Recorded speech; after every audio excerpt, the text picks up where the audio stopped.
Hi guys, welcome back.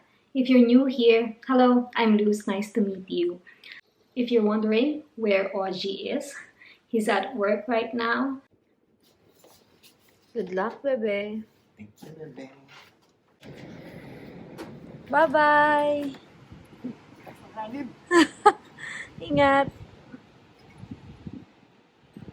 So as promised on my previous video, this video is all about our visa because we received lots of questions about it. I compiled everything. All questions are here on my phone, so if you see me looking at my phone, it's because I have here the list. So let's start before the sun goes down. But before that, please make sure that you subscribe to this channel and click on the notification bell.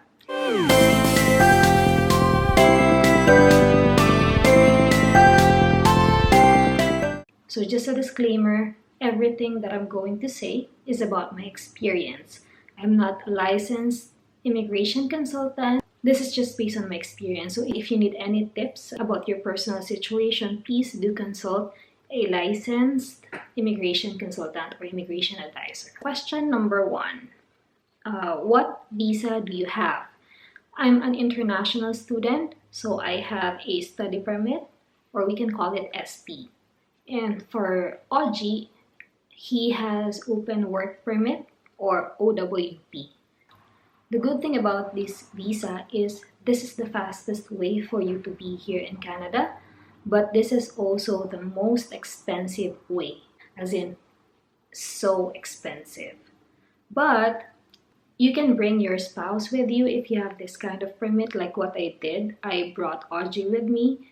Even if you only have like a common law partner, for example, boyfriend, girlfriend, even LGBTQ couple, you can bring your partner here. Plus, if you have children or if you have a child, you can also bring them with you. While you're studying, they can also study for free. Technically, you can bring your whole family, your immediate family, as long as you can provide for them financially. Okay, second question. DIY or agency? We did not go through any agency. We did it ourselves. One time, there was a consultant who offered his assistance to me. For my visa, it will be 100,000 pesos. And for Orgy's visa, it will be additional 50,000 pesos. But there's no guarantee that you will be approved. They will just help you with the preparation and with the submission of your requirements. So I said, okay, I'll pass. It's a lot of money, and I just did my research. It took time.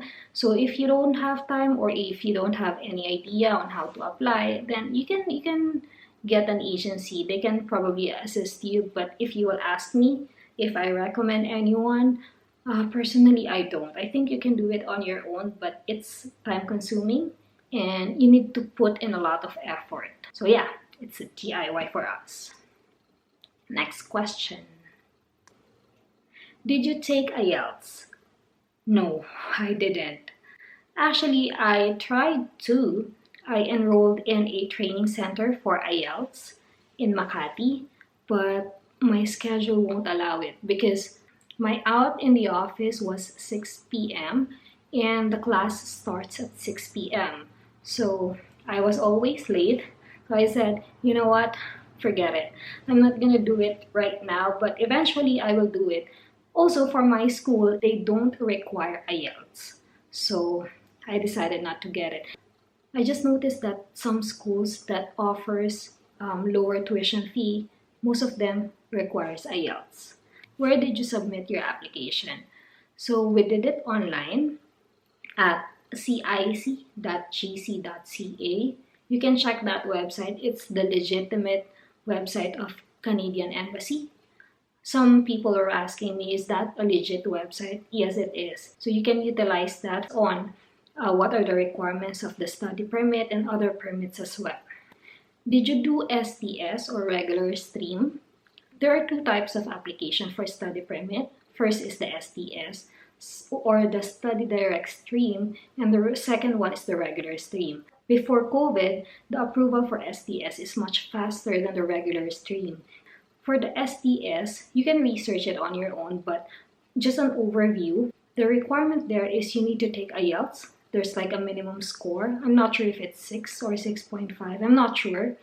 And also you need to pay for your tuition for the 1 whole year. And lastly, you need to deposit like 10,000 Canadian dollars in Scotiabank. You can get that money back monthly. So it's like 800 monthly. That will serve as your allowance here when you get here. So yeah, I did not do that way. I just provided proof of fund. So I did the regular stream. I just paid for the first term tuition, and I provided documents to prove that we can finance ourselves when we get here. So yeah, that's it. What else? How long was the process? For this question, I always get this a lot. Like, how long did you apply? How long was the preparation? For my visa, I lodged my application February 2020 and it was approved March 2020. So it's like 19 days. For Oji, it's 4 months because of COVID. So he applied June 2020. His approval arrived on October 2020. But if you're asking me for the preparation, to be honest, it took years, almost 2 years, to prepare all of the documents, my school credentials, my certificate of employment, roughly 2 years before I lodged my application. Next question, what is your course? So in the Philippines, we call it course, but here in Canada, it is called a program.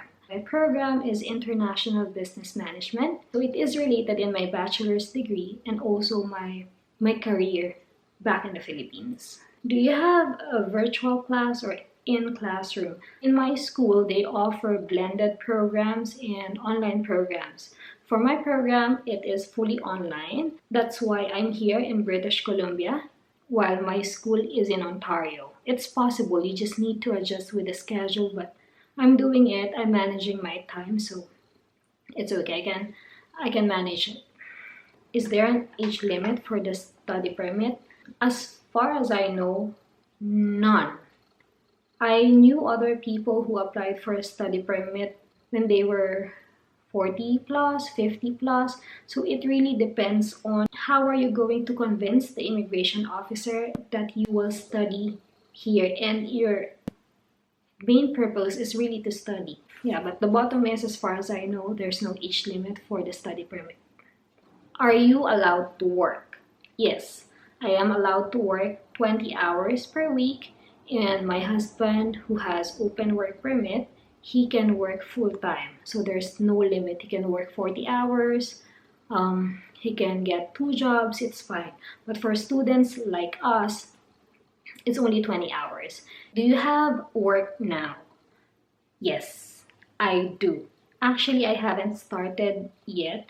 I will start 2 days from now. That will be my orientation. I got hired just today. So in 2 days, I will go to work. Like, I did not apply before my class starts because it's prohibited. I guess I applied last week and then I got the interview after 2 days, and then this week, just today, I got hired. So it's very fast. Maybe I can do another video about our jobs here in Canada, but not right now. So for those of you who are asking or wondering what's my visa here, here's the answer. And for Oji's visa, maybe we can film a separate video about his permit. Oh, by the way, there's also other pathways that you can consider maybe. Sorry, the sun is blinding me. Anyway, as I mentioned, if financially we won't be able to study here, if that's not possible for now, you can do like work permit. There are in-demand jobs here like butchers, factory workers, restaurant supervisors, caregivers, nannies.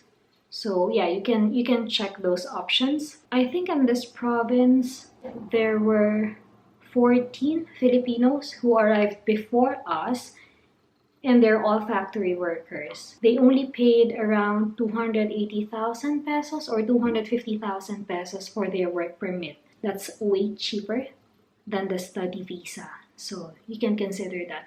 I'm not sure with the agency. I haven't met them yet. So if I do, maybe I can ask them and then I can relay it to you.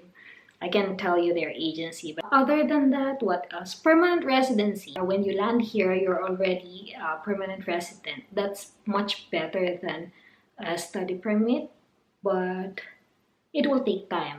I'm not sure right now, maybe if you can wait around 1 or 2 years. It's on a point-based system, something like that. There's also the spousal visa, so you get married to a Canadian citizens or PR and then they can bring you here. Within a year, you'll be here.